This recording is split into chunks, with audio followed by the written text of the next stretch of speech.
Bienvenue aux Journées européennes des métiers d'art 2023.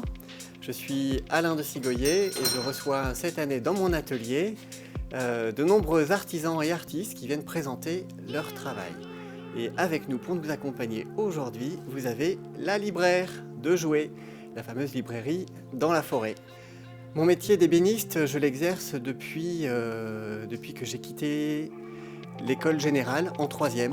J'ai appris l'ébénisterie à Revel en faisant un CAP, BEP, Bac Pro. Ensuite, je suis allé à l'école Boulle où j'ai travaillé encore 2 années. Alors, voici quelques œuvres représentatives du métier d'ébéniste.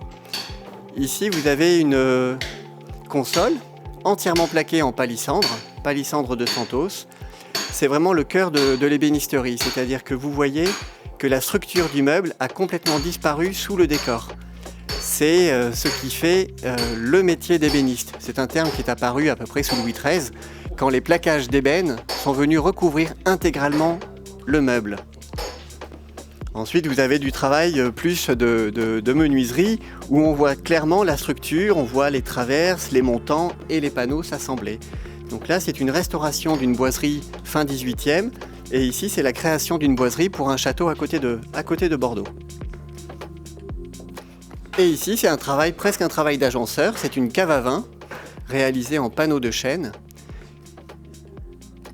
qui est réalisée pour habiller intégralement une cave qui a été créée chez un particulier et qui est climatisée avec un petit moteur de chez Eurocave. Le travail de Roman Monod, c'est l'incrustation de bois précieux dans des bois qu'il a trouvés un petit peu partout. Et le mieux, c'est de lui demander peut-être de nous parler de son travail. La marqueterie m'a un petit peu revisité, parce que la marqueterie sont des fines feuilles de bois collées.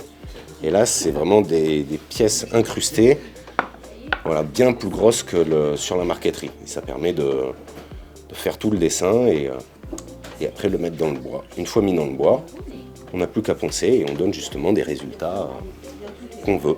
Après, je regrave un petit peu avec mon scalpel pour faire quelques traits qu'on ne peut pas voir. Mais sinon, chaque création, c'est vraiment du bois incrusté dans du bois. Parce que là, on a du padouk, là, on a de l'érable, du peuplier, du noyer, du cerisier. Et c'est comme ça qu'on fait le dessin.